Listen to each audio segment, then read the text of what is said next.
Father's shop? Gone. Signed the papers yesterday. You were never going to do anything useful with it anyway. He said it like he was telling me the weather.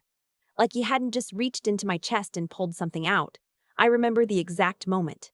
I was standing in the break room at the hospital where I work as a physical therapist, still in my scrubs, heating up leftover pasta from 2 days ago. My phone buzzed. I saw my stepfather's name, Roger, and almost didn't pick up. We hadn't spoken in 4 months. Not since my mother's birthday dinner, where he'd made a comment about me being ungrateful, because I wouldn't co-sign a loan he wanted. I picked up anyway. I don't know why. Maybe some part of me still believed in the version of him I'd invented when I was 12. What shop? I said. My voice came out flat, trained. The auto shop, Walt's Place. He still called it that. Walt's Place. My father's name, said like a punchline. I set down my fork. That shop is mine, Roger. Was, he said, and then he laughed. Not a mean laugh, which would have almost been better. A bored one. Like I was a formality he'd already processed. I said, "Thanks for letting me know," and hung up. My coworker Danny was watching me from across the room. She asked if I was okay. I told her I needed 5 minutes. I went to the bathroom, sat on the closed lid of a toilet stall, and just breathed. In through the nose. 4 counts. Out through the mouth. 4 counts. Something my father taught me when I was 9 and scared of thunderstorms. My father, Walt. Everyone called him Walt except me. I called him Dad. Had died 3 years earlier from pancreatic cancer. He was 58. He built his auto repair shop from nothing, starting with a rented bay and a used hydraulic lift he'd bought off a guy in Tulsa. By the time I was born, it had its own building on a corner lot in Broken Arrow, Oklahoma, with 4 bays and 2 full-time mechanics. He never got rich off it, but he got steady. He got respected. People in the neighborhood brought their cars to him because he was the guy who would tell you honestly what was wrong, fix only what needed fixing, and charge you fairly. That was his whole philosophy. He used to say, "Lynette, if you take care of people, they'll take care of you. That's the whole business plan, Lynette." That's me.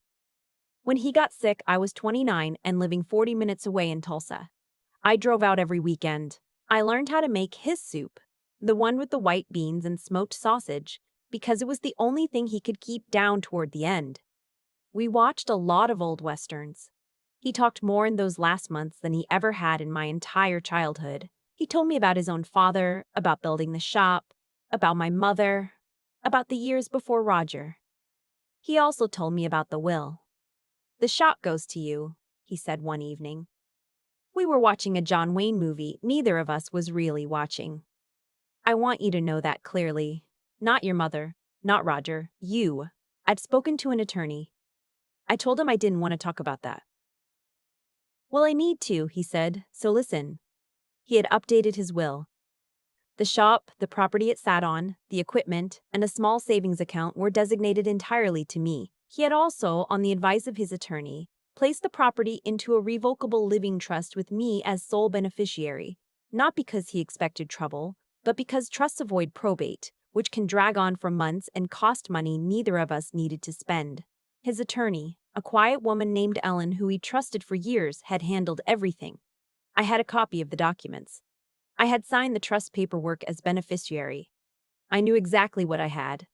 What I hadn't anticipated was Roger. After my father died, my mother and Roger helped with the funeral arrangements, and I was grateful for that. I was 29 and grieving and not thinking clearly, and I accepted the help without reading too carefully into their involvement. Roger had been in my mother's life for 7 years by then. He was not a cruel man, exactly. He was more of a man who wanted things to be easy, and when things weren't easy, he got irritable and looked for someone to blame.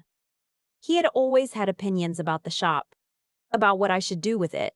In the year after my father died, those opinions got louder. "You're not going to run it," he said once, over Thanksgiving dinner. "You live in Tulsa, you work full-time.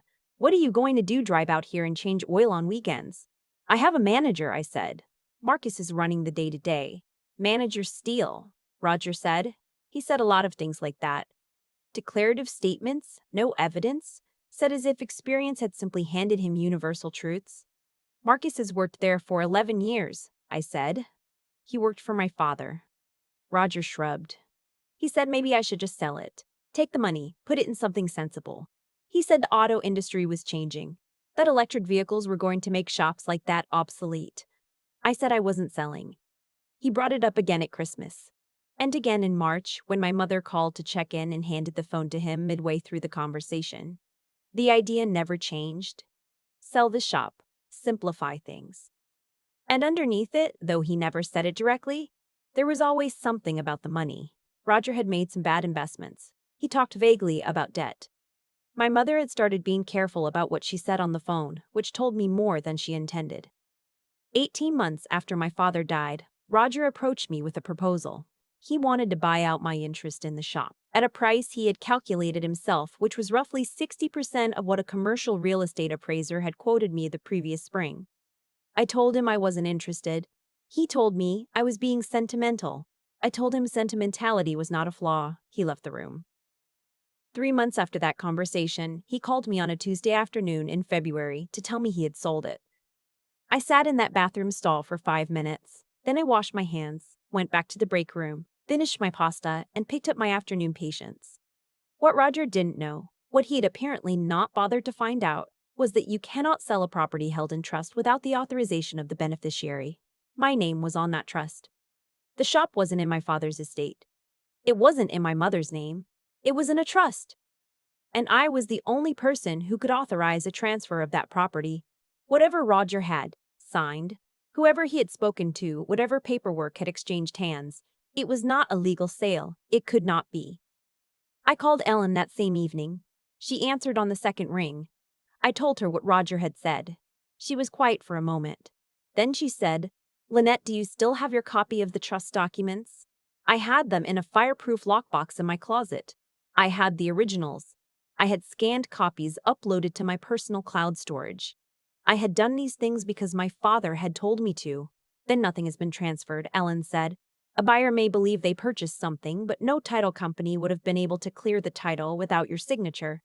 If he found someone willing to take money without doing a proper title search, that's their problem. The property is still yours. What do? I asked Dig. You let me make some calls, she said. What Ellen uncovered in the following week was both better and worse than I'd expected. Better, because Roger had not actually completed a clean sale. He had taken a cash deposit, a significant one, from a buyer who had been willing to skip the standard due diligence in exchange for a fast closing and a price below market value. He had represented himself as having authority to sell, which he did not have. He had forged documentation suggesting my mother had a co-ownership interest that superseded the trust, which she did not have, and which was fraud. Worse, because my mother had known. Not about the forgery, I believe that she's not capable of that kind of cold calculation. But she had known Roger was pursuing a sale. She had not told me. She had let it happen. That part took longer to process than the legal situation.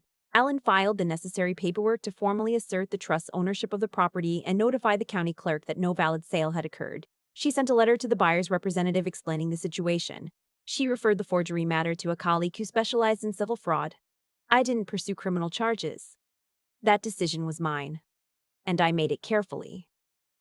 What I wanted was my property back and Roger to face financial consequences. Criminal proceedings would have been longer, messier, and harder on my mother, who I was still trying to figure out how to feel about. The buyer, to his credit, responded quickly. His attorneys confirmed within 10 days that no clear title had ever passed and that the transaction was void. Roger had cashed the deposit check. He was now required to return funds he had already spent. I will not pretend I felt nothing when I learned that. There was something that moved through me. Not quite satisfaction, more like a door closing quietly. The kind of sound that means something is finished. Roger called me once during all of this. He didn't yell. He didn't threaten. He said in a voice that had gone thin and careful that he hoped I understood he'd only been trying to help the family. I said, "Roger, the shop was never part of the family. It was mine. You knew that." He said something about my mother.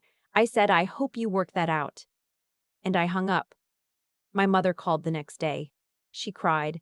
She said she hadn't known what he was going to do, which I believe was partially true. She said she was sorry, which I know she meant. She said she'd been scared of his anger and had looked away from things she should have confronted, which was the most honest thing she'd said to me in years, and also the thing that hurt the most. We didn't have an easy conversation.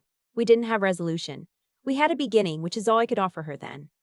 What I did after Ellen had filed the last of the paperwork and the property was formally confirmed as mine was drive out to Broken Arrow on a Saturday morning in April. The shop was exactly as I'd left it. Marcus had kept everything running because that's the kind of person he is. The bay doors were up. Someone had a Silverado on the lift. The radio was playing country. It smelled like motor oil and metal, the way it always had. The way it smelled when I was small enough that my father had to lift me up to see over the hood of whatever car he was working on. I stood in the doorway for a minute. Marcus saw me and raised his chin in greeting. He knew some of what had happened, not all of it. I walked in, found the old stool my father used to keep near the tool chest, and sat down. I wasn't there to do anything. I was just there. There's a photo my father kept above his desk in the back office. He and I, the summer I was 11, standing outside the shop on a Saturday. I'm in overalls. He's holding a wrench. We're both squinting into the sun and grinning like we've just accomplished something. I have no memory of what we were celebrating. Maybe nothing. Maybe just the day. I looked at that photo for a long time. He had built something real, and he had made sure I kept it.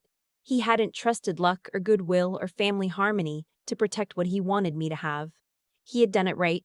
Paperwork, attorney, trust. He had handed me tools I didn't know I needed until the moment I reached for them. I thought about what he used to say. Take care of people. They'll take care of you. He took care of me even after he was gone.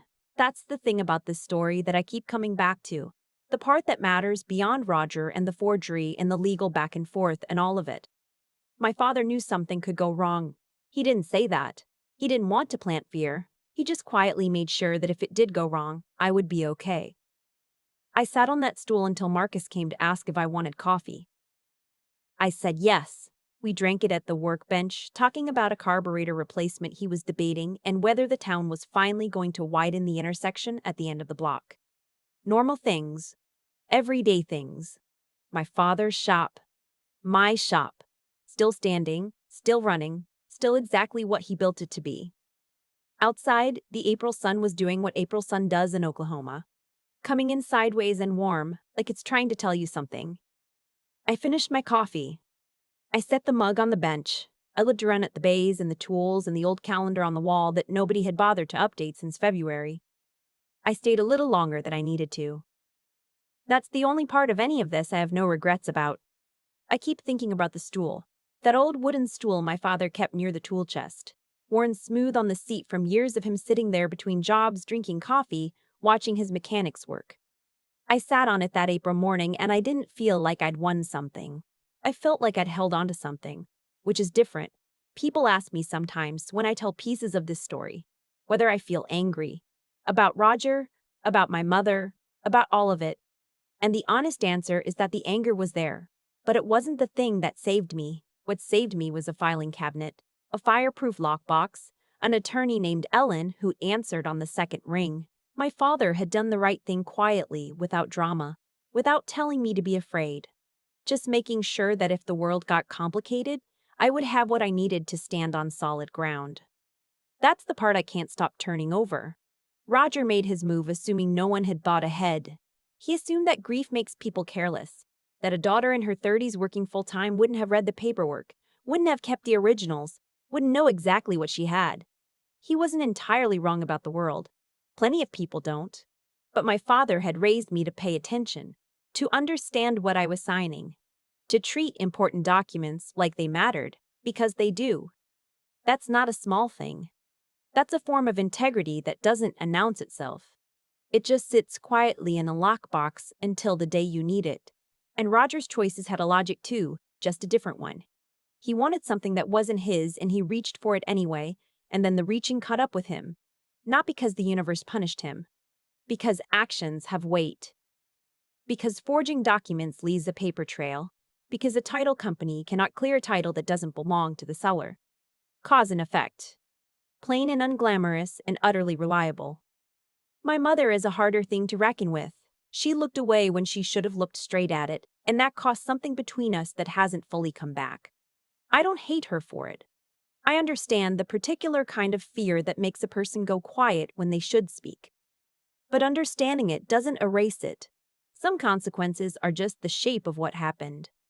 What I know now, sitting on the other side of all of it, is that my father gave me three things that mattered more than the shop itself. He gave me the habit of doing things right even when no one was watching. That's the moral part. The character part. The thing that means you don't cut corners, even when cutting corners would be easier. He gave me the sense to get things in writing, to ask questions, to not assume goodwill was enough protection on its own. That's the intelligence part. The practical wisdom part. Knowing that love doesn't replace documentation. And he gave me, by example, the willingness to sit with difficulty without falling apart, to keep showing up to work, to take the call, to breathe through it, and then act. I sat on that stool until Marcus brought coffee. We talked about a carburetor. The radio played something I half recognized. Outside, the Oklahoma sun came in, sideways through the open bay doors, the way it does in April, warm and unhurried. My father built something real. He made sure I could keep it. That's the whole story, and I think it's enough.